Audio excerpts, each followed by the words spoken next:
Bienvenidos y bienvenidas a todos y a todas y nada, espero que os guste esta breve presentación en 30-35 minutos que vamos a hacer sobre lo que es el nuevo concepto de sostenibilidad. Veréis que va a ser una presentación en la que se introduce la sostenibilidad de una forma quizás distinta a la que vamos viendo en los medios de comunicación, en las noticias o en las lecturas que abordamos, pero lo que voy a exponer es el concepto de sostenibilidad que viene para quedarse en la empresa y el concepto de sostenibilidad que va a generar una gran cantidad, una inmensa cantidad de puestos de trabajo. Bueno, ya os han comentado, soy el coordinador de los programas de gestión de riesgos, pero mi especialidad de hace ya 25 años ha sido la gestión de riesgo ambiental, pero en concreto la gestión de riesgo empresarial asociada a aspectos ambientales, es decir, cómo la regulación de la protección del medio ambiente podía afectar a las empresas.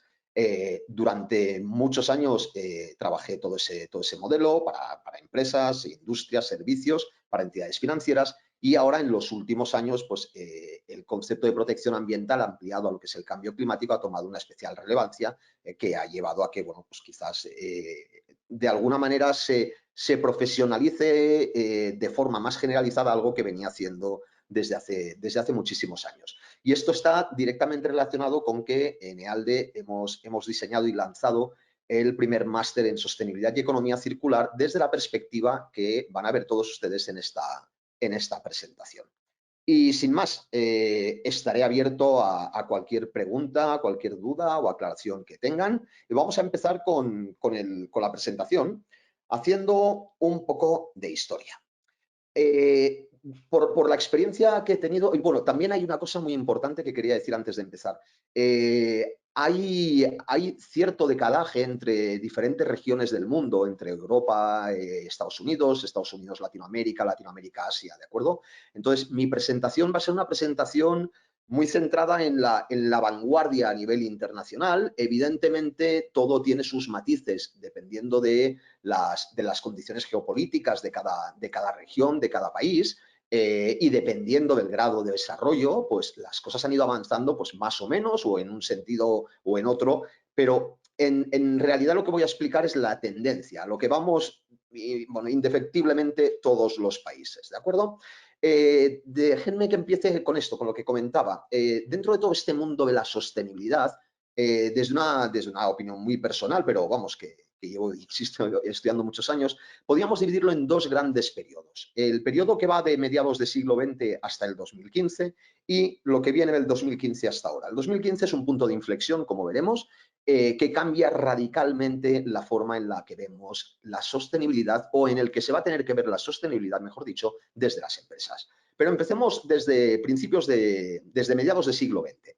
Realmente la preocupación por el entorno y la preocupación por los derechos humanos, por los derechos sociales, viene ya desde principios de siglo XX, desde la constitución ya me sale la Organización Internacional del Trabajador, etcétera. Pero lo que es una protección, digamos, del entorno, desde un punto de vista generalizada y en la que toma conciencia un gran grupo de ciudadanos de una potencia desarrollada como Estados Unidos, no aparece hasta los años 50-60, hasta el año en concreto 1962, en que Raquel Louise Carson publica un libro titulado Silent Springs o Primavera Silenciosa. Un libro en el que Raquel Carson era bióloga marina y periodista, escribía muy bien, realmente era una divulgadora excepcional y pues a raíz de una conversación con unos amigos le comentaron que en los campos, en la zona rural en la que vivían, pues hacía unos años que no veían la misma afluencia de aves y que no había la misma cantidad de insectos que había antes y tal. Ella investiga un poco y al final pues llega a la conclusión de que es por culpa de los pesticidas, ¿de acuerdo? En concreto por culpa del DDT.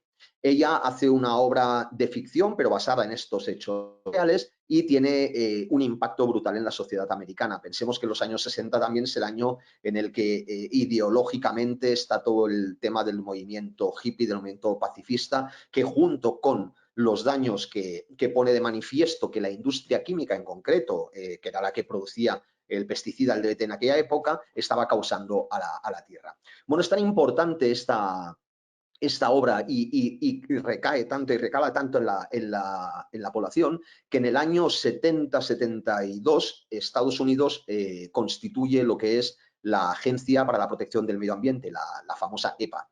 Y poco después, a los 2 años de constituida, prohíben el DDT. Toda la industria química se tira evidentemente en torno de Raquel Carson. Bueno, titulares de periódicos llegan a tildarla de mujer histérica. Imaginaros el nivel, ¿no?, de agravio. Pero realmente, digamos que en el mundo del medio ambiente, de la sostenibilidad, podríamos decir que aquí empieza todo. Esto lleva a que haya cierta concienciación que nos lleve a que haya una mayor vigilancia desde una perspectiva conservacionista y muy ideológica, ¿de acuerdo? El inicio de la protección ambiental es un inicio que apela mucho al sentimiento de protección de la naturaleza. Eso lleva también a que a medida que se va evolucionando en los años 70 y que se van prohibiendo determinadas actividades muy contaminantes, determinadas acciones de deforestación brutal, las empresas empiezan a tomar cierta conciencia de que quizás es bueno comunicar pues buenas acciones, digámoslo así, que hacen en pro del medio ambiente o de la sociedad. Verás que voy a ir intercalando medio ambiente y sociedad, porque la sostenibilidad al final lleva incorporadas las dos componentes. Y veremos que la sostenibilidad moderna, aparte de la componente social y la componente ambiental, lleva también incorporada la componente económica. Pero básicamente quedémonos con esto. De mediados de siglo, digamos, hasta finales de los años 80, la idea es protección, vigilancia, conservación, prohibición de actividades altísimamente contaminantes y todo lo que son, digamos, buenas acciones en términos de obra social y ambiental, comunicarlas mediante reportes concretos. En el año 87 aparece un nuevo concepto, que es el concepto de desarrollo sostenible. El desarrollo sostenible aparece a raíz de un informe en Naciones Unidas, el informe Brundtland, conocido con ese nombre por el nombre de la ministra noruega que presidía la conferencia de ese año, en el que define desarrollo sostenible como aquel grado de desarrollo que permite satisfacer las necesidades actuales sin comprometer las necesidades de generaciones futuras. Es decir, es el grado de desarrollo, implica crecimiento, y es muy importante esto tenerlo en cuenta. Aquí en los años 60 era el tema de la sostenibilidad era un tema más ligado al no crecimiento o al no más desarrollo. El informe Brundtland es, sí, señores, tenemos que seguir creciendo, tenemos que seguir satisfaciendo necesidades a nivel global, pero sin comprometer las necesidades de las generaciones futuras. Sigue el concepto, evidentemente, de obra social, obra ambiental, pero aparece el concepto de protección social y ambiental en términos más regulados. Es los años finales del siglo XX en los que empieza a aparecer el problema de la contaminación de las aguas, de la generación de residuos, de emisiones a la atmósfera, a ponerse depuradoras, a separar residuos por peligrosidad, a diseñarse instalaciones de depuración de aguas residuales industriales, a diseñarse nuevos conceptos de vertederos, etc. Evidentemente, diferentes regiones del mundo, diferente grado de desarrollo, pues con diferente velocidad y a diferente ritmo. Europa y Estados Unidos encabezan, digamos, la regulación en términos de protección ambiental, le sigue Latinoamérica y finalmente Asia y África con mucha diferencia. A partir de este momento, en esta segunda etapa, tenemos lo que es la aparición del concepto de responsabilidad social corporativa. Fijaros que las empresas ya no solo hacen cosas para con la sociedad y el medio ambiente desde un punto de vista filantrópico, casi podríamos decir, sino que ya lo hacen por un imperativo legal. Es decir, ojo, si yo quiero continuar siendo un partícipe del desarrollo, en este nuevo concepto de desarrollo sostenible, tengo que incorporar la protección social y ambiental. Y aparecen y empiezan a aparecer lo que es el concepto de informes de RSC, que muchos conoceréis, o de sustentabilidad o de sostenibilidad, pero entendidos desde la perspectiva de que las empresas, aparte de sus informes financieros, cuando hablo de empresas hablo de grandes empresas. El tema de hoy se centra básicamente en gobiernos, estados y grandes corporaciones, organizaciones, medianas grandes empresas. La pyme, si acaso ya haríamos un día una ponencia al margen, porque también le aplica mucho, pero de forma diferente. Lo que quería decir es eso, empiezan a aparecer estos informes de responsabilidad social corporativa. Y finalmente, a finales ya de los 90, se incorpora a este concepto de protección social y ambiental un tercer componente que es el negocio. Es decir, les empiezan a decir a las organizaciones, oiga, su negocio no es no es algo aislado de su responsabilidad ambiental y social. Es decir, no me diga usted que ha tenido tantos beneficios y luego me saque un informe en el que diga que ha plantado 10.000 abetos y ha dado clases de finanzas a colectivos desfavorecidos durante tanto tiempo. Hágame un informe integrado, hágame un informe que se conoce como un informe ya de sostenibilidad, un informe en el que me integre la RSC con el negocio. John Elkington, en el año 94 y durante todo el finales de los 90, incorpora y aterriza el concepto de triple contabilidad que veremos un poco más adelante. Entonces, fijaros que hasta aquí, básicamente, hemos tenido una evolución que va desde el pensamiento más ideológico o más idealista, más conservacionista y ultraproteccionista del medio ambiente ligado a un casi no desarrollo, pasándolo por un, no, podemos desarrollarnos pero fijando unos límites, aún tenemos que desarrollarnos fijándonos unos límites, pero el negocio debe formar parte de este concepto de RSC. Esto es lo que lleva al concepto de sostenibilidad. Fijar que de la obra social pasamos a la responsabilidad social corporativa, y de esta pasamos al concepto de sostenibilidad. Y a partir de aquí, los informes de RSC empiezan ya a denominarse, empiezan a tratarse como estado de información no financiera. Es decir, las organizaciones ya no hacen un informe para decir, mire cómo somos de sostenibles, sino que hacen un informe para los accionistas y grupos de interés en el que le dicen a los accionistas, especialmente a los shareholders, estos son nuestros resultados económicos, pero fíjese que en cuanto a información no financiera, nuestro rumbo, nuestra misión, nuestra visión es esta, con lo que le garantizamos que estos resultados que está viendo usted de tipo económico van a seguir así durante el tiempo. Bien, esto nos lleva a el 2015, en el que, fijaros, hasta aquí todo se ha basado en seguir regulando de una forma pues, cada vez más acorde con las nuevas tecnologías, los países más rezagados intentando cada vez hacerlo mejor. Evidentemente, es más barato producir contaminando que sin contaminar, es decir, cuando yo cojo recursos de la naturaleza, si se los devuelvo tal cual los he procesado y los devuelvo sucios y no les hago nada, pues es más económico que si antes de devolverlos yo tengo que hacer toda una serie de acciones. Llegamos al 2015. ¿Y qué pasa en 2015? Ahora estoy haciendo un salto en el tiempo muy grande, o sea, no es que no haya pasado nada desde los años 80 hasta el 2015, lo veremos un poco más adelante. Pero básicamente el 2015 es un cambio de paradigma total. Y es un cambio de paradigma no porque, y aquí sí que voy a ser políticamente incorrecto, y esto pues bueno, cuando doy charlas, conferencias o cuando hablo con directorios, algunas veces me han dicho, hombre, igual esto es un discurso muy poco ecologista, pero no soy ecologista en este sentido, en esta ponencia, o sea, soy totalmente naturalista, soy biólogo de formación, con esto ya digo mucho, pero aquí intento dar una perspectiva del concepto de sostenibilidad en un mundo, digamos, desde una perspectiva socioeconómica, ¿de acuerdo? No desde una perspectiva conservacionista y naturalista. Me explico. En 2015 se materializa la escasez de recursos energéticos a medio plazo. No es que en 2015 los presidentes o los jefes de Estado de los países del mundo se conviertan todos en personajes concienciados con el cambio climático, la protección del entorno. No lo habían hecho hasta la época, no lo iban a hacer en 2015. Pero sí que es verdad que se pone encima de la mesa de que los recursos energéticos de origen fósil y especialmente el petróleo que nosotros utilizamos para fabricar gasóleo se acaba. Como mínimo, se acaba al precio de extracción y refino que estamos haciéndolo y teniéndolo ahora.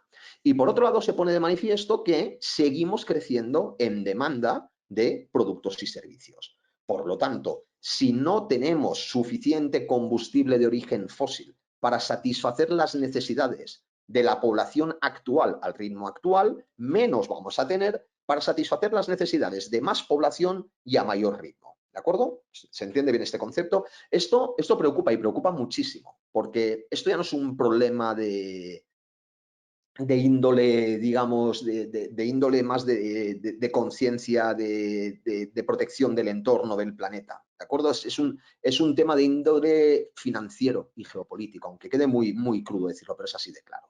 Entonces, una de las cosas que se hace es decir, bueno, vamos a comprometernos como países, como humanidad, vamos a comprometernos a descarbonizar la economía. ¿Qué quiere decir descarbonizar la economía? Vamos a hacer que la economía dependa menos del combustible fósil. Vamos a provocar un cambio de paradigma que sea una nueva revolución industrial, realmente es lo que se está planteando, es una nueva revolución industrial en la que vamos a cambiar el modelo de nuestro sistema productivo. Vamos a cambiar la forma que tenemos de producir, que es una forma excesivamente dependiente de un combustible concreto que es de origen fósil. Y para hacer eso vamos a tener que generar grandes cambios. Los primeros cambios que vamos a tener que hacer es concienciar a la población, concienciar a los gobiernos, porque o vamos todos juntos o esto se acaba. Y en este caso lo que se pone delante y como bandera es el cambio climático. No es que el cambio climático aparezca en el 2015 y sea una moda ahora. Como veremos, el cambio climático se habla desde el año 72 de forma seria, ¿de acuerdo? Pero sí que es verdad que es una buena, y no me gustaría que se me malinterpretara, es una muy buena excusa o digamos que es un muy buen escaparate para vestir un cambio de paradigma tan radical como es la descarbonización de la economía. Y lo que vamos a hacer también es incluir otra cosa, que es un concepto que nace también en el 2015 y que es el denominado Objetivos de Desarrollo Sostenible o la Agenda 2030 famosa. Es decir, vamos a plantearnos como especie, en términos de humanidad, vamos a plantearnos que, hombre, ya que estamos en un cambio de modelo productivo, que además va a ayudar a solucionar un problema que no hemos tenido forma de solucionar en los 50 años que llevamos reuniéndonos, como es el cambio climático, vamos a intentar trabajar por una sociedad más justa. Y para ello vamos a marcarnos una agenda que a la vez que aprovechando todo este impulso de cambio tan radical, nos ayude a tener una sociedad más justa y más igualitaria. Y para eso aparecen estos objetivos de desarrollo sostenible que están relacionados con las personas, con el planeta, con la prosperidad, la paz y las alianzas. Supongo que se irá entendiendo hasta aquí todo bien, la idea es que esto me va a llevar a que al concepto de sostenibilidad que os explicaba en la slide anterior, en el que realmente, es decir, oiga, demuéstreme usted que es capaz de trabajar satisfaciendo las necesidades de los consumidores con los recursos actuales sin comprometer esos recursos para generaciones futuras, esta sostenibilidad, vamos a incorporar el concepto de descarbonización. Y aparte del concepto de descarbonización, vamos a decirle a la sociedad, señores, esto del cambio climático que han oído hablar durante tantos años, tenemos un panel intergubernamental de cambio climático, sea por origen antrópico o no sea por origen antrópico, es una realidad científica. Es decir, el hecho de que la temperatura global del planeta aumenta es lo que hay. Es más discutible si es debido a los gases de efecto invernadero, si es debido a los gases de la ganadería o si es debido a, como ya hablaba Björn Lomborg en su época, en los años 90, cuando yo leía libros sobre cambio climático, a la transformación del hombre nómada al hombre sedentario y a la agricultura. Realmente el cambio climático empieza con la agricultura a nivel de humanidad. Es así. Pero bueno, esto no es una sesión para debatir sobre el cambio climático. Realmente los recursos de origen fósil se acaban. Es así de claro. Se acaban tal como los conocemos al precio que los conocemos. Y la demanda de productos y servicios que se tienen que generar con estos combustibles va en aumento y la población va en aumento. Por lo tanto, tenemos un problema. Es un problema de límites del crecimiento humano que ya venía desde hacía tiempo. Esto lleva a que se incorpore también a este cambio de paradigma. Ya que vamos a cambiar de modelo productivo, vamos a intentar cambiar para bien todo lo que no hemos hecho hasta ahora. Y a nivel europeo, os pongo esto de aquí, a nivel europeo se toma la determinación de que es una grandísima oportunidad para ser punta de lanza y de alguna manera tomar mejor posición en la economía mundial. Es decir, Europa es una región que es mucho más competitiva en una economía descarbonizada que en una economía que pueda utilizar carbón. Es decir, a consumo de carbón no podemos ganar ni a los chinos ni a los americanos. ¿De acuerdo? Por lo tanto, una economía descarbonizada, que es una economía mucho más tecnificada y que requiere de mucha más nueva tecnología, que requiere de mucho más proceso de altísima calidad y que es más acorde al tipo de producción que ha venido haciendo Europa, pues realmente somos más competitivos. Y esto en Europa dices, vamos a ponernos de bandera. Y Europa lo que hace es decir, bueno, vamos a crear una serie de objetivos en los que nos vamos a poner delante la mitigación y la adaptación al cambio climático, pero sin olvidar el uso sostenible del agua, la economía circular, que para quien no lo sepa, a veces esto de economía circular suena muy raro, es la gestión de residuos de toda la vida. O sea, la economía circular no es más que intentar consumir el mínimo recurso posible por unidad de producto o servicio producido. La prevención de la contaminación en términos de emisiones no de CO2, porque estas tienen que ver con la mitigación y adaptación al cambio climático, y la salud de los ecosistemas. Una cosa muy importante, esto es una opinión también personal, el gran problema no lo vamos a tener tanto con el cambio climático, con el concepto del CO2, como con el agua. Es decir, la escasez de agua para Europa, hablo ahora, y para ciertas regiones de Estados Unidos, eso va a ser uno de los problemas gordos de verdad. ¿Qué es lo que pasa? Que el agua, realmente, si tú no tienes limitaciones energéticas, pues bueno, lo que es desalar agua del mar y lo que es bombear agua, pues la tecnología existe, ¿de acuerdo? El problema es que es una tecnología que energéticamente es muy costosa. Y estamos diciendo que nuestro problema es de recurso energético, ¿de acuerdo? Generar energía, y eso también es muy importante que lo entendamos, generar energía es facilísimo, hasta las renovables. De hecho, generar energía a partir de placas solares o del viento o de cualquier otra fuente es muy fácil con la tecnología que tenemos hoy. El problema de la energía, y esto que nos quede muy claro, es la acumulación, el almacenamiento y el transporte. ¿De acuerdo? Almacenar energía es muy complicado. ¿Por qué? Porque la energía, ya sabéis, tiene la manía de que o es consumida o se transforma. Entonces, almacenar energía ocupa sitio y más energía. Y eso es un gran problema. Por eso las renovables tienen sus limitaciones para mantenernos al nivel de producción y al nivel de consumo de productos y servicios que estamos teniendo. ¿Sí? Bien. Fijaros en lo que os comentaba antes. En el año 72, en Estocolmo, se celebra la primera conferencia del clima de Naciones Unidas. Estamos hablando de hace 50 años. ¿De acuerdo? Esto del cambio climático no es nada nuevo. Ahora, no es nada nuevo para los científicos. En el año 92 se celebra la Cumbre de la Tierra en Río de Janeiro, que es la primera cumbre en la que los países se proponen, señores, reduzcamos los gases de efecto invernadero. Y en el año 92, esto es muy curioso, se proponen como objetivos, oye, vamos a ponernos en los niveles de emisiones que estábamos en el año 90. ¿Vale? Imaginaros qué objetivo más descabellado. En el año 95 se celebra la primera conferencia de las partes, que se denomina. Es decir, se celebra una conferencia en la que se intenta que los países pongan estos compromisos de alguna manera de forma escrita y vinculante. ¿Bien? Y que se intente cambiar los efectos y que se intente limitar, mejor dicho, el cambio climático. ¿Por qué? Porque evidentemente lo que se habían propuesto en el 92 de llegar a los límites del 90, para nada.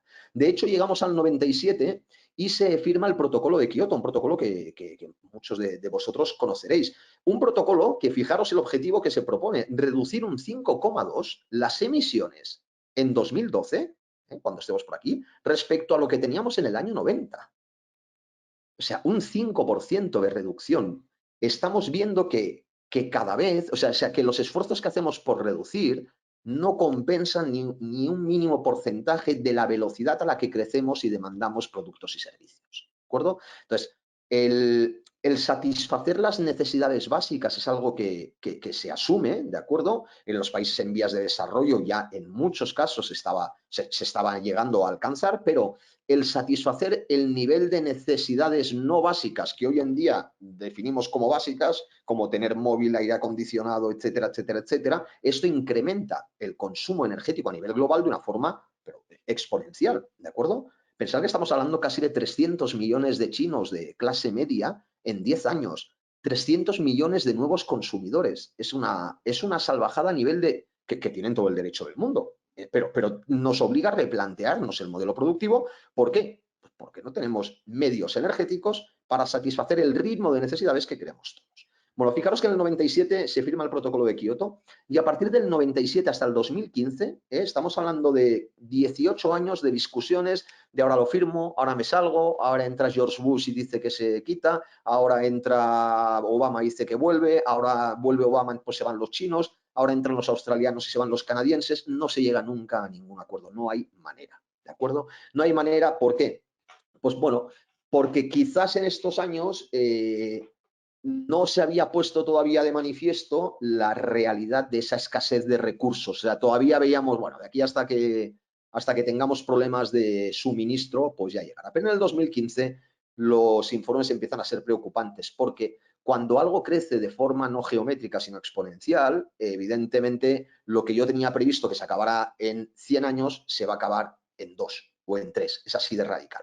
Y en el 2015 se celebra el Acuerdo de París, la COP21 de París. La COP son conferencias de las partes para tratar temas de cambio climático. Aquí se llega a un acuerdo global y se dice, señores, tenemos que descarbonizar la economía, como os diría. Os hablarán de que vamos a intentar evitar que el aumento de la temperatura no exceda los 2 grados, participan 147 jefes de estados, que si la ONU, que si las agendas 2030 y tal. Pero realmente lo que dicen es, tenemos que cambiar nuestro modelo productivo y vamos a cambiarlo a un modelo no carbonizado. Este es el conocido como Acuerdo de París. Y ahora viene algo que es para mí extremadamente importante y que creo que es lo que va a definir el nuevo concepto de sostenibilidad corporativa. Fijaros si es radical este cambio de paradigma en 2015, que al acabar esta conferencia al mes siguiente, el G20 insta a la Financial Stability Board, el mayor organismo de supervisión de estabilidad financiera mundial, para que cree un grupo de trabajo que le diga a las empresas cómo este nuevo cambio de modelo va a afectar a sus resultados. ¿Se entiende? Es decir, el G20 dice, señores, lo que están planteando ustedes nos parece perfecto, pero esto va a generar una nueva revolución industrial, llamémosla así, ¿de acuerdo? Y como con cualquier revolución y como con cualquier cambio de paradigma se van a generar riesgos, oportunidades, caídas de solvencia brutales y la gente va a tenerlo que tener en cuenta, porque si yo soy una empresa que, por ejemplo, me dedico a fabricar catalizadores diésel, gasoil, y en el 2040 Europa dice que va a prohibir los coches diésel, yo tengo un problema.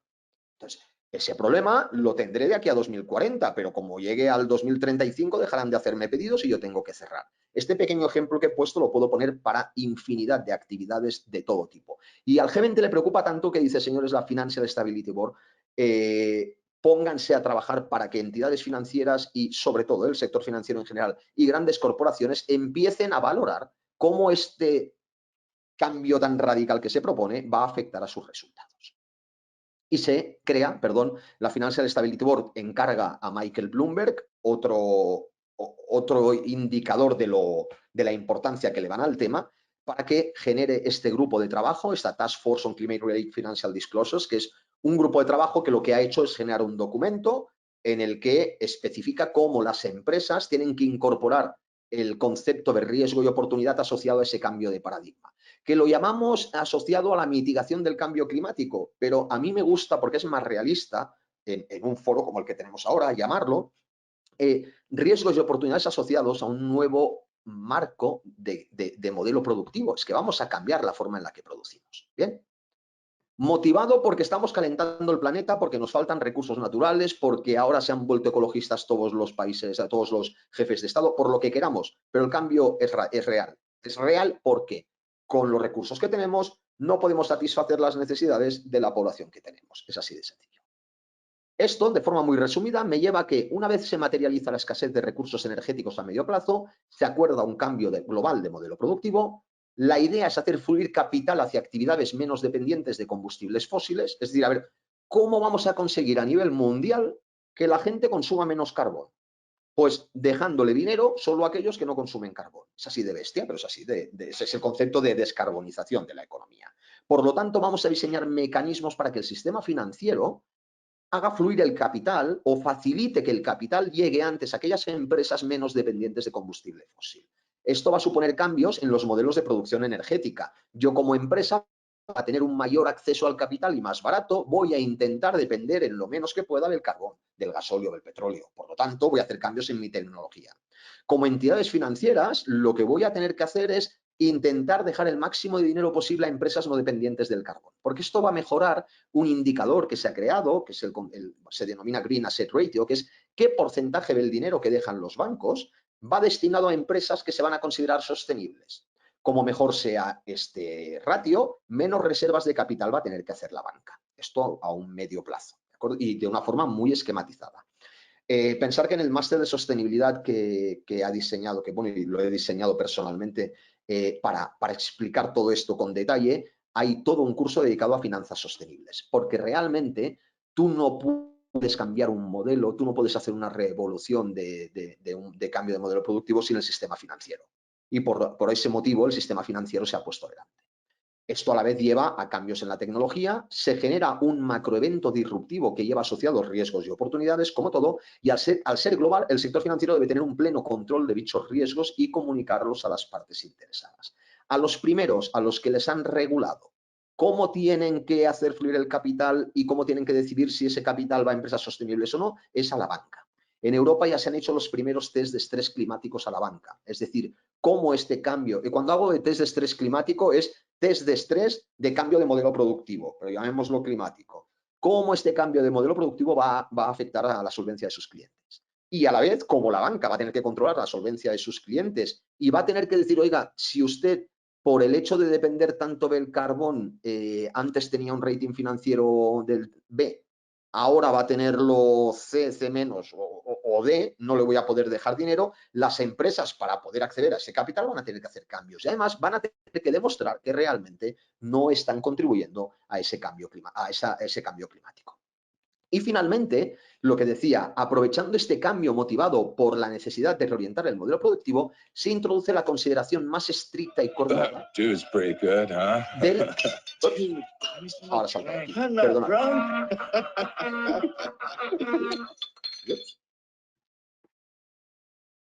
Algún micro se ha abierto. Disculpen. Lo que decía, hay una consideración más estricta y coordinada a nivel global de factores ambientales y sociales. Digamos que, bueno, señores, ya que vamos a hacer un cambio de modelo, hagámoslo bien ya en todos los planos. Y con esto ya acabo.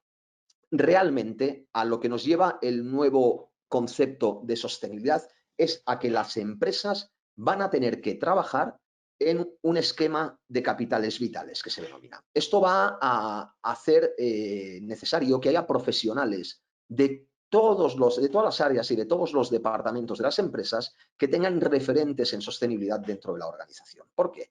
Porque cualquier cosa que haga la empresa va a tener una dependencia o va a tener que ser de alguna manera diseñada o controlada teniendo en cuenta este nuevo esquema de cambio de modelo productivo.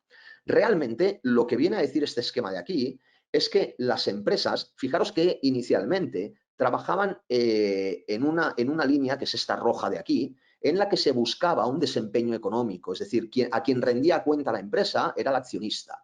Y lo que realmente interesaba es que este balance de aquí, el rojo, fuera lo más positivo posible, que los ingresos menos los gastos fuera lo más alto posible, ¿de acuerdo? Sin restricciones. Hablamos de principios del siglo XX, no había restricciones ni ambientales ni sociales, o siglos XIX, hasta la esclavitud valía, ¿de acuerdo? A mí lo que me interesaba era el desempeño económico.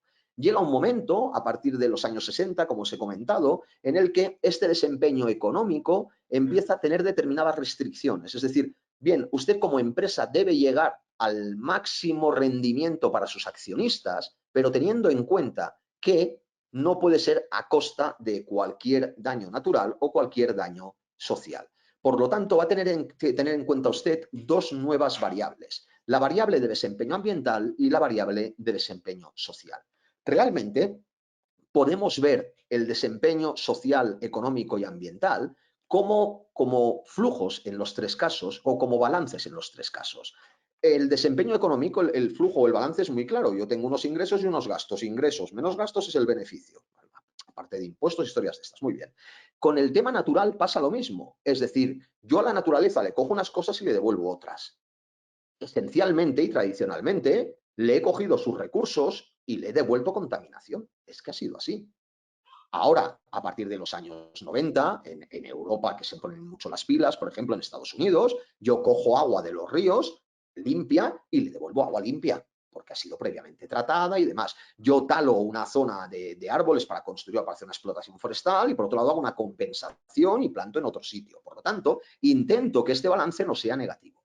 Y con respecto al capital social pasa lo mismo en términos de ¿qué le cojo yo a la sociedad? Pues fuerza de trabajo, cojo personas y cojo tiempo de ocio, tiempo de familia a la sociedad. ¿Qué devuelvo? De entrada, devuelvo salarios, pero debo devolver algo más. Entonces, debo conseguir que esta rentabilidad social y esta rentabilidad ambiental sean las máximas en un modelo de rentabilidad económica óptimo. Por lo tanto, pasamos a, y con esto ya acabo, pasamos a que las empresas se convierten en un ente de dar respuesta a sus accionistas en términos de rendimiento ambiental, hay de rendimiento económico, de forma que es una función con una sola variable, que es la variable balance e ingresos menos gastos, y la pasamos a un modelo en el que hay que optimizar una función con tres variables, que es la variable social, económica y ambiental, con restricciones. Es decir, no puedo hacer lo que quiera con el medio, no puedo hacer lo que quiera con la sociedad y tengo unas limitaciones en cuanto a crecimiento o en cuanto a rendimiento. Bien, esto es lo que constituye el concepto de sostenibilidad corporativa actual y más moderno. De la responsabilidad social corporativa pasamos a la responsabilidad ambiental o sostenibilidad a secas y ahora el nuevo concepto que viene es sostenibilidad corporativa, sustentabilidad en algunos países, etc. Entonces, ¿qué es lo que pasa? Que ahora las organizaciones que tienen una estructura basada en maximizar el desempeño económico van a tener que incorporar nuevos profesionales que les ayuden a trabajar las restricciones que permitan optimizar también este desempeño ambiental y este desempeño social. Y realmente vamos a necesitar gente que sepa trabajar el desempeño social y ambiental, pero consiguiendo maximizar siempre este desempeño económico. Y para esto necesitamos profesionales evidentemente, de la sostenibilidad. Profesionales que entiendan todo este modelo de triple contabilidad, profesionales que entiendan lo que es el reporte, por qué se reporta, qué tipo de recomendaciones hace la Task Force, las comisiones de valores, los índices bursátiles de ambientales y sociales, etcétera, etcétera. Y con esto llegamos al final. Realmente lo único que pretendía era hacer una presentación algo alejada de lo que comúnmente se hace por la red, ¿no? Muy basada en lo que es el concepto de cambio climático, más ligado aunque todo este cambio de modelo viene por una conciencia internacional de los jefes de Estado, he querido poner un poco más los pies en el suelo. Eso sí, al igual que en su momento la protección ambiental de finales de siglo tenía una parte de conciencia y una parte de gestión de recursos, ¿qué quiero decir? En Europa, por ejemplo, yo soy de España, se empieza a legislar muchísimo para proteger las aguas superficiales, los ríos. ¿Por qué? Porque nos estamos quedando sin recurso de agua superficial. Entonces, bueno, tiene sentido la conciencia. Al final las conciencias se mueven por la escasez.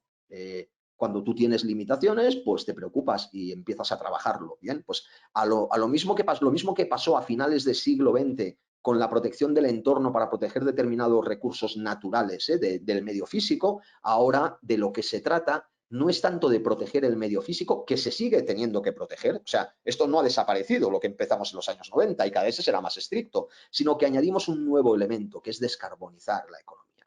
Y para eso, pues se tiene que introducir mucha pedagogía y se tiene que introducir, para mí, ruido desde un punto de vista técnico y científico, pero realmente entiendo que para la sociedad tener que hablar de todo esto que os hablo yo, de limitación en los recursos y tal, es más difícil que hablar de, oiga, cambio climático y enseñar imágenes de huracanes, de incendios, que los hay, que realmente el cambio climático es innegable. Entonces, si esto ayuda a que de forma general entendamos que se debe cambiar ese modelo, pues perfecto. Dicho esto, vamos un momento a ver, bueno, estoy a vuestra disposición, voy a abrir las preguntas. No sé, supongo que no sé qué ha pasado con un micro, antes se ha abierto. Vale.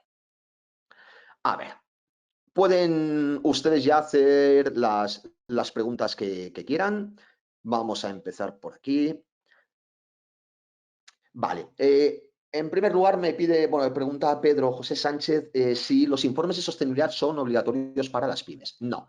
Ya he dicho que esto que he hablado hoy es algo muy genérico. Pensar que hemos diseñado un máster de sostenibilidad en EALDE de 6 meses, en el que en 6 meses da para entender toda la base y luego poder crecer. Una base evidentemente muy pragmática, muy práctica. No es el máster en sostenibilidad, y esto para todos aquellos que quieran especializarse sí que se lo recomendaría. Una cosa es especializarse como técnico en medio ambiente para poder hablar de residuos, de aguas, de emisiones a la atmósfera, de economía circular, como os decía y tal, y otra cosa es profesionalizarse en sostenibilidad. Son dos cuestiones diferentes. Si recordáis la slide que he puesto del triple capital, el profesional en sostenibilidad es un profesional que va a ayudar a la triple contabilidad, al triple esquema vital que os he comentado, ¿de acuerdo? Y va a tener que ser capaz de entender los flujos del desempeño ambiental, social y económico. Es algo, digamos, de un perfil más elevado a nivel de organización que el técnico en medio ambiente. Estoy viendo mucho en Internet que se están ofreciendo muchos cursos de sostenibilidad como cursos de técnico ambiental. Entonces, sí que es verdad que dentro de lo que es un programa de sostenibilidad tiene que haber un curso dedicado a lo que es la protección ambiental y conocer cómo se protegen las aguas, qué es la economía circular, cómo se legislan los residuos en la atmósfera, etcétera. Pero eso es solo uno, en el caso del máster en sostenibilidad que he preparado, es solo uno de los 8 cursos, ¿de acuerdo? Entender lo que son las finanzas sostenibles, lo que es el reporte, lo que es la forma en la que las entidades financieras van a valorar las empresas. Y ahora vengo a lo que me preguntaba aquí Pedro José. La PYME no es obligatorio que haga un informe público de sostenibilidad, pero sí que es posible que a medio plazo, cuando requiera hacer una inversión de determinada envergadura, el banco le pueda pedir información de tipo ambiental o social. ¿Por qué? Porque al banco le va a interesar dejarle dinero en la medida en que esa empresa contribuya a la mitigación del cambio climático. Si no, no le interesará. Y como sabéis, pues si al banco no le interesa, pues o no te lo deja o te lo deja más caro. Por lo tanto, en un futuro, yo creo que en un futuro próximo, lo primero es que hay pymes que se van a incorporar. En Europa ya en el 2024 ya hay pymes que van a estar obligadas a hacer informe y reporte de sostenibilidad, medianas empresas seguro. A medio largo plazo yo creo que las medianas van a caer todas a nivel mundial, sobre todo en los sectores más sensibles. Y a nivel de pequeñas y microempresas no, pero van a tener más facilidad para pedir un crédito al consumo para comprar un coche eléctrico que para comprar un coche en gasolina. ¿Por qué? Porque al banco le va a bonificar el hecho de dejar dinero para coches eléctricos. Lo estoy diciendo de una forma muy generalista, estamos pero básicamente la idea es esa. Entonces, bueno, yo como gerente de cualquier empresa, de cualquier pyme, me preocuparía muy bien por, digamos, tener una buena foto que presentar al banco en términos de sostenibilidad, porque al final yo necesito financiación si quiero crecer. Entonces, es más fácil crecer saliendo guapo en la foto de la sostenibilidad, porque al banco le interesa hacer fluir el capital hacia allí, porque lo va a haber bonificado, que intentar crecer sin esta foto, digamos, tan bien hecha. Si compartiremos el material, esto pues mira, no te lo puedo decir, realmente son 5 slides, lo que pasa es que he estado mucho rato hablando, no lo sé, lo comentaré con la escuela.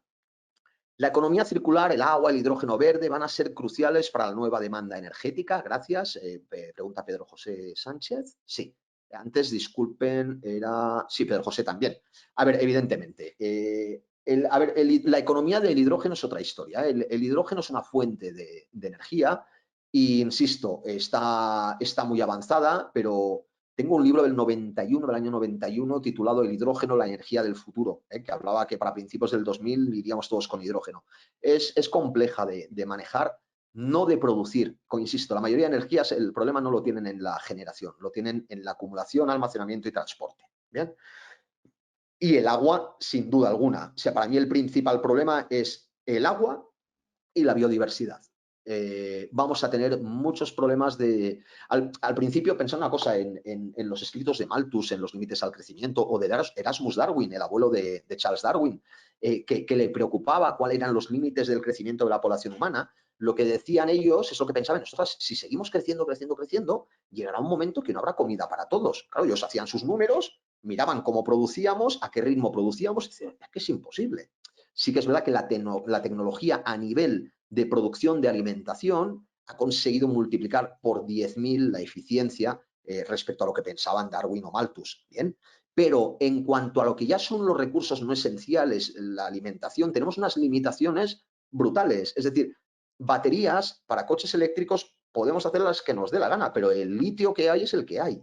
Y eso, por mucho que mejoremos nuestro método de extracción de litio, el litio es un recurso que también tiene sus limitaciones y que además no está en todo el mundo repartido igual, sino que está en sitios muy localizados. Entonces, bueno, todo esto forma parte de este concepto. Entonces, el cómo voy a gestionar yo los residuos, el agua, qué nuevas fuentes energéticas van a haber, de qué recursos minerales van a depender esas fuentes energéticas, porque la energía solar Dices, bueno, es que eso depende del sol, sí, sí, y del silicio, porque claro, las celdas fotovoltaicas son celdas que se hacen con un material y ese material es un recurso mineral. Al final, trabajamos con cosas físicas y las cosas físicas están limitadas. Entonces, no es lo mismo que 700 millones de habitantes en el planeta tengan móvil que lo tengan 5.000 millones. Es que no hay baterías para 5.000 millones. Ni suficiente tungsteno o suficiente metal el que sea para producir las placas. Habla, a ver, vamos a Marcela, que nos solicita. Vale, mira, esto me encanta, María Isabel pregunta, ¿diferencia entre sostenibilidad y sustentabilidad? Ninguna, ninguna. Básicamente, en España se habla de sostenibilidad y en Latinoamérica se utiliza más sustentabilidad. De hecho, entre sustentabilidad y sostenibilidad, pues podemos hacer el sustainability, que es el acrónimo inglés de sostenibilidad, ¿de acuerdo? Entonces, es exactamente lo mismo, son sinónimos. El impacto de los ODS en el ámbito corporativo y financiero, bien, va a ser radical, va a ser total el impacto de los ODS. ¿Por qué?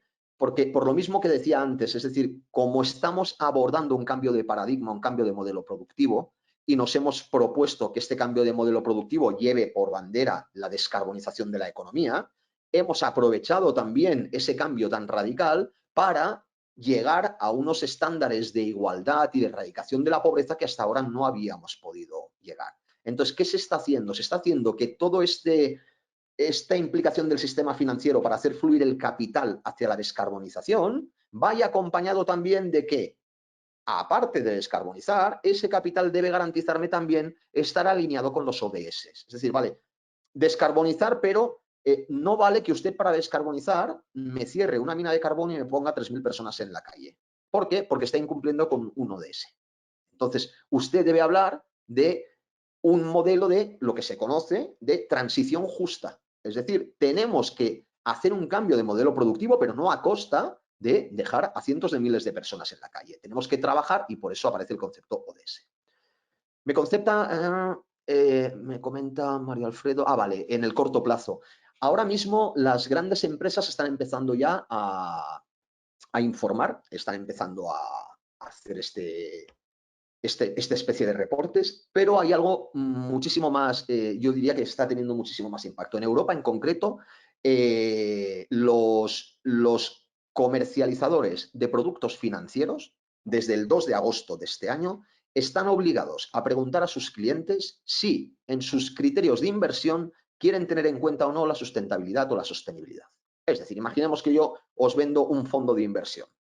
Os tengo que preguntar, cuando tú vendes un producto financiero a un tercero, le tienes que hacer lo que se denomina un test de idoneidad. Es decir, oiga, ¿usted se la quiere jugar a algo muy arriesgado y ganar mucho o a algo más conservador pero que le dará menos? Si usted es ultra conservador, pues compramos bonos alemanes que le dan una miseria, pero sabe que su capital no va a perder. Ahora, si quiere que vayamos fuerte, pues mira, los bonos de Gambia se están dando al 15%, pero puede ser que no recupere nada. Bien. Al igual que se hace este test de idoneidad, que acabo de hacer así un poco a lo bestia, me perdonen los del mundo financiero, se va a tener que preguntar ya en Europa si la sostenibilidad es uno de los criterios de elección, aparte del perfil de riesgo. Si el cliente te dice que sí, estás obligado a vender productos en cuya composición solo haya empresas que cumplan con los estándares de sostenibilidad que marca la Unión Europea. Esto ha llevado a que ya el principal grupo de productos financieros de Deutsche Bank en Alemania, su CEO, su CEO, ha tenido que presentar la dimisión o lo han obligado a dimitir porque en uno de los folletos de uno de los productos ponía que esa cesta de empresas emitían tantas toneladas de CO2 al año. Hubo un inversionista que demostró que no era así, los denunció por greenwashing, que se denomina, o sea, por blanqueo de imagen, por verdeo de imagen, y ha tenido que dimitir. O sea, está teniendo un impacto ya a corto plazo en Europa brutal, ya lo comento. Yo llevo 2 años trabajando casi en exclusiva para el sector financiero para preparar todo este tema de la transición a la descarbonización de la economía. Porque, claro, evidentemente les preocupa cómo va a cambiar su portfolio de crédito, a quién les van a dejar dinero, cómo se lo van a dejar, qué les tienen que decir a sus clientes para que salgan mejor en la foto y, por lo tanto, ese dinero pueda fluir hacia ellos, etcétera, etcétera. Pregunta Yuri si las soluciones presentadas sobre contaminación y el recurso nueva energía cumplirán el objetivo esperado. Eh, a ver, qué gran pregunta. Y con esto me sabe muy mal, estaría hablando con vosotros toda la tarde, pero tengo una limitación de tiempo. Mirad, en Europa, para que veáis el ejemplo, y por eso es tan necesario que haya profesionales de la sostenibilidad. En Europa hace 2 años se publicó la taxonomía, que se conoce como taxonomía verde. La taxonomía es un documento que son casi 700 páginas en las que te pone toda la tipología de actividades que pueden llegar a ser consideradas sostenibles dependiendo si cumplen o no cumplen con determinados condicionantes. Por ejemplo, si yo soy una empresa cementera y produzco a razón de 60 gramos de CO2 por tonelada de cemento producido, si soy capaz de fabricar a menos de 60 gramos de CO2 por tonelada de producto, soy sostenible. Se va a considerar que soy una cementera verde. Si para producir una tonelada de cemento yo tengo que emitir más de 60 gramos de CO2, no soy verde. Entonces, si el banco tiene que dejar dinero a una cementera, se lo dejará antes al que está por debajo de los 60 gramos. ¿Qué tiene que hacer una que está en 75 gramos? Pues cambiar su tecnología para ponerse por debajo de 60. Eso es lo primero. Bien. Segundo, en Europa se plantea que en el 2030 se tiene que llegar a un objetivo de descarbonización. Es decir, tenemos que emitir en toda Europa una cantidad de toneladas de CO2 X. ¿Qué es lo que pasa? Que con la guerra de... Ay, perdón, es que me estoy liando un poco. En la taxonomía, como os digo, os ponen toda la lista. Una de las cosas que dice la taxonomía es qué tipo de industrias energéticas son verdes. Y te dicen, mira, como verdes, como sostenibles, están todas las renovables. Pero ya está, no está ni el carbón, evidentemente, ni la nuclear, ni el gas natural. Esto hablo de marzo del 2020, cuando se aprueba la taxonomía. Bien, en abril de este 2022 se ha incorporado el gas natural y la nuclear como energías verdes, como energías limpias. Y me diréis, es una salvajada. Bueno, Europa ha tenido que hacerlo por 2 motivos. Primero, si yo lo quito de la taxonomía, las entidades financieras no podrán dejar dinero para gas natural y para nucleares. Ante el conflicto Rusia-Ucrania que tenemos ahora, como sabéis, tenemos muchos problemas con el gas. Tenemos que empezar a fabricar otro tipo de instalaciones, plantas de ciclo combinado, y tenemos que seguir dependiendo de la energía nuclear. Por lo tanto, ¿qué hace el gobierno? Pues dice, vale, voy a aceptar como verde o como limpia la nuclear y el gas natural. La nuclear, de hecho, contra lo que muchos pueden pensar, se defiende más, porque en términos de emisión de CO2, la energía nuclear no emite, es cero emisiones. Pero el gas natural es más complicado justificar. ¿De acuerdo? Entonces, lo que quiero decir con esto es que al final estamos ante un cambio de, como os decía, de paradigma de modelo productivo en el que vamos a tener que trabajar con la correlación de fuerzas y de intereses geopolíticos. Y los chinos tienen sus recursos, Europa los nuestros, o América los suyos, en África no son suyos porque son todos chinos, y en Estados Unidos los suyos. Estados Unidos tiene petróleo todavía para dar y vender, pero no extrae, está haciendo fracking. ¿Por qué está haciendo fracking? Porque le interesará sacar el petróleo cuando los de Arabia Saudí se hayan acabado. Entonces, todo esto es importantísimo seguirlo al día para marcar la estrategia de las empresas. Hay, hay demasiadas preguntas y me sabe muy mal no poder dar. A ver, como habitantes de América Central, dentro de los países conocidos como tercermundistas, donde la economía se mueve por la producción industrial y la producción agrícola, he visto últimamente un término que se trata de promover, pero que no ha tomado la fuerza necesaria, a la permacultura. ¿Qué efectos de carbonización o autosentimiento se pueden promover? Mira, Germán, yo cuando me preguntan a mí a nivel de Centroamérica o Latinoamérica en general, yo creo que Centroamérica no ha hecho algo para emitir una asignatura pendiente y que el día que se pongan las pilas crecerán de forma radical, que es poner en valor el capital natural. Es decir, al final, fijaros que todo lo que estamos hablando de cambio climático es un balance energético mundial. ¿Vale? Estamos hablando de emisiones de CO2 de China, Estados Unidos, África, Europa. ¿Vale? Entonces, entre todos decimos, vamos a tener que bajar 2 grados. Yo estoy convencido de que va a haber un mismo acuerdo en cuanto a biodiversidad y capital natural. Es decir, señores, si yo voy a emitir menos CO2, yo voy a tener que cobrar por no emitir CO2 de aquellos que sí cobran CO2. Entonces, si yo de alguna manera soy una fuente de conservación de biodiversidad, voy a tener que cobrar de aquellos países que no son fuente de conservación de biodiversidad. Vamos hacia una globalización en el que cada uno se especializará, cada región se especializará en aquello en lo que puede ser más eficiente. Porque no tiene sentido que todos los países del mundo sean igual de eficientes tecnológicamente que Alemania. No tiene sentido porque se pierde el coste de oportunidad, ¿de acuerdo? Entonces tiene sentido que cada uno sea y se dedique a aquello en lo que realmente es bueno. Yo realmente en Centroamérica lucharía por poner en valor el patrimonio, el capital natural y empezar a crear mecanismos de compensación a nivel mundial como se hace con la compensación de CO2 en otros países. ¿Hay un impacto importante en el sector energía y minas? Efectivamente, el primer sector que convulsiona es el sector energético y el sector minero, ¿de acuerdo? ¿Por qué? Porque la limitación en nuestro actual modelo productivo viene de los recursos energéticos o también de los recursos minerales, ¿de acuerdo? Tierras raras, por ejemplo, hay muchísima, además es que es muy importante no solo la cantidad de recurso que hay, sino la titularidad de ese recurso, ¿de acuerdo?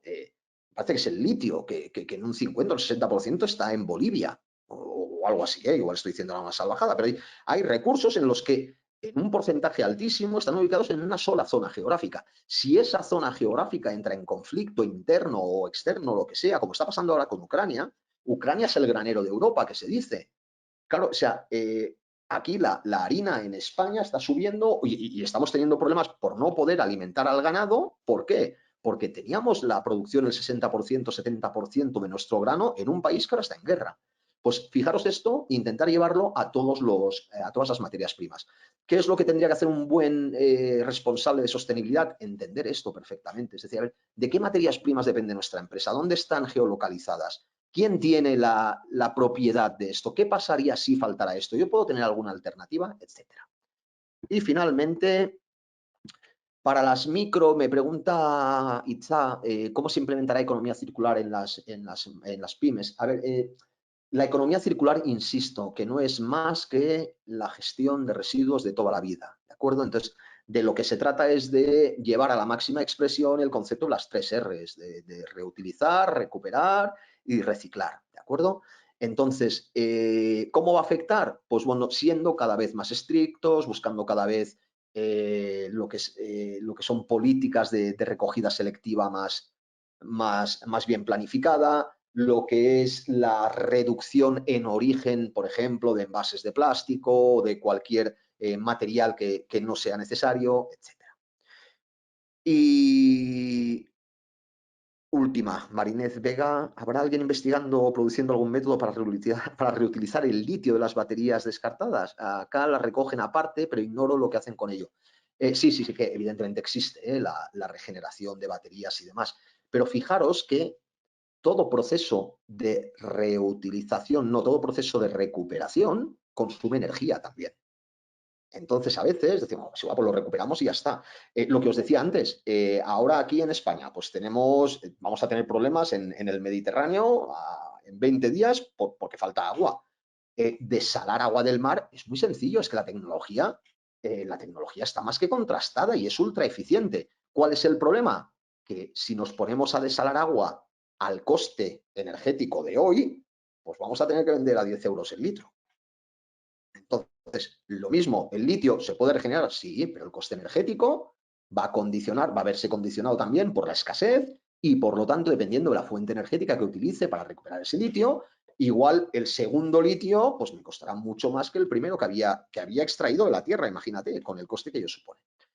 Lo que quiero decir con esto, y ahora de verdad sí ya finalizo, es que hay mucho trabajo que realizar. Las empresas están obligadas a incorporar profesionales de esta materia y realmente no se trata de tener expertos en aguas residuales ni expertos en residuos radioactivos. Eso también cada empresa, dependiendo del sector que sea, tendrá su responsable de medio ambiente. Pero esto que os he hablado ahora no es un concepto de medio ambiente, es un concepto de sostenibilidad corporativa. Y llamémoslo mejor de cambio de modelo productivo. Es una nueva revolución industrial, que no se llama así porque creo que es más pedagógico llamar hacia la mitigación del cambio climático, pero que es a lo que nos enfrentamos. Y nada, con esto finalizo. Espero que les haya gustado a todos y a todas. El tiempo que hemos tenido es limitado, pero quería, a ver si se han quedado con la idea y para qué sirve, me doy por servido, ¿de acuerdo? Para cualquier información en la página web de ALDE sé que tienen todo el programa de sostenibilidad, del máster en sostenibilidad. Si no, aunque solo sea por curiosidad, échenle un vistazo y comparen con otros sitios porque ahora va a haber una gran confusión también, el que entiende la sostenibilidad desde una perspectiva puramente ambientalista y la sostenibilidad tal cual la acabo de exponer, que es la sostenibilidad que realmente va a impactar en la empresa como tal. ¿De acuerdo? Pues lo dicho, un placer, encantado y nos vemos en otras sesiones. Hasta luego.